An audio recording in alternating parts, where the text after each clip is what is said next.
I'm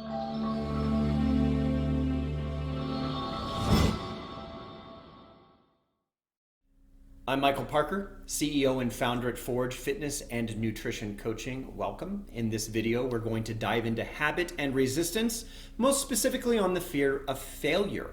So be on the lookout for the pre-order notices related to a late spring 2020 release of my coming book on how to create a very sustainable fitness and nutrition lifestyle. It's all about success. And this video material is essentially a preview to the contents of much of the things that you'll find in my book. Please check out the 90-day habit transformation playlist on the Forge YouTube channel if you'd like to see other videos related to habit and fitness and nutrition in general. But in the meantime, let's go ahead and dive right into habit and resistance, the fear of failure. So to start it off, let's talk about fear as a paralyzing agent in fitness and nutrition or lifestyle management. And it's that for several reasons. The first is that we tend to fear that we're going to choose the wrong fitness activity or diet plan. We have become so inundated with contradictory information that we fear choosing the wrong path, wasting time and money and even motivation. And that comes from not seeing progress. The second is procrastination. It is a common problem that we all must overcome to maintain our focused workouts and the discipline around our food choices. And the procrastination just reinforces the fears, and we begin to justify why we can't seem to make it work. It's quite a vicious cycle, and it can be hard to break unless you're applying the power of conscious response. Check out that video. And you have to set reasonable goals for yourself. Another paralyzing agent is the fear of not being fit enough to start a workout plan or go to the gym in general. We fear we may be judged or look foolish trying to figure out a machine, and perhaps we're performing exercises incorrectly. And many people fear over soreness or exacerbating old injuries, so it's really easy to avoid starting. I've even heard people say that they want to wait to hire a personal trainer until after they get in shape, which makes absolutely no sense. It's just another form of fear manifesting procrastination. And my experience has shown me that the excuse of not hiring a professional until after you're in better shape is actually the fear of wasting money. Now, we tend to doom our wellness journeys right from the beginning because we've experienced so much fitness failure in the past. It's now our expected outcome. And I cover fitness failure in another video.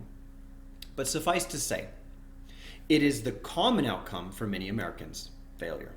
And I'm sure some people may feel embarrassed about their condition, and they suspect that perhaps a trainer would be judgmental, so they avoid it. I have seen foolish trainers use belittlement or other divisive approaches thinking that they're motivating. This is absolutely terrible coaching technique. Now, sadly, some celebrity trainers have made themselves famous, and they've built entire brands around yelling at clients, which has been very popular on national reality TV. I personally think that it's appalling practice, and it is a false representation of almost all fitness professionals. Anyway, fear can be completely counterintuitive. And when we tie it into extremes, we can produce really strong resistance. And I have dozens of clients that have attached to an approach, and they have a very hard time detaching, even though it's clearly not working, because they fear the change will make things worse. And so they doggedly cling to the mast of a sinking ship. But don't be afraid to fail, because it's not about whether you fail. It's absolutely about whether you keep trying. And one of the most common experiences that I see is in young women. Now, imagine a woman who is between 5'10" and 6 foot, who at one point ate 800 to 1,000 calories each day as a teenager and a young adult, and she exercised several times each week, but not necessarily in a structured manner. Now, the grace of youth forgives many mistakes, but as she ages, metabolic and hormonal responses can change quite significantly. So now this woman is in her early 30s, and she's noticing a decrease in her performance and her body composition. So she's become soft, and her figure has become less defined, and she finds herself getting ill or injured more often. So let's say that her exercise output has changed now to a structured kind of demanding system of progressive workouts. And her estimated caloric output is, say, let's go to extreme, 2,500 to 3,000 calories a day. yet she refuses to move from an 800 calorie intake because of fear.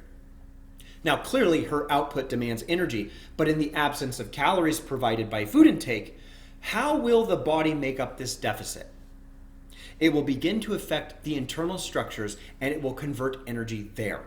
Muscle mass is converted, glycogen stores are low and depleted, and the sympathetic nervous system just gets activated and pissed off. And it's likely the cause for a compromised immune system. Now, I've lost track of how many times that I've had to work with somebody stuck in this particular trap. They get their workouts dialed in, they execute those flawlessly each week, and they don't see results. Their own fear is causing this. And if they just trust the obvious, they nearly always begin to see improvement in just a matter of days even. But getting a young woman off that 800 calories to a more reasonable, let's say 2,000 calories, is quite the coaching challenge. Effectively, I am asking a lot of these ladies to nearly double their habitual intake, and that takes time to overcome fear. And I can say that in my experience over the years, every woman that has slowly increased her intake with nutrient-dense foods begins to see fantastic results because their fitness was already dialed. So once that nutrition comes into play, the results come as well. But it's very scary. It's very scary for these people who have imposed this rigid idea that fewer calories equals results, but they don't. So eliminate that fear, eat to your needs, and trust the process. The nice thing about the human body is it's quite predictable. It's very predictable. You train a sprinter like a sprinter, over time they become a sprinter. You train a marathon runner like a marathon runner, over time they become a marathon runner. When a sprinter stops training like a sprinter and they train like a marathon runner, what's the outcome? Well, they become a marathon runner over time. The body's uniquely predictable. So, abandon your fear and make the changes that you know are necessary for your sustainability.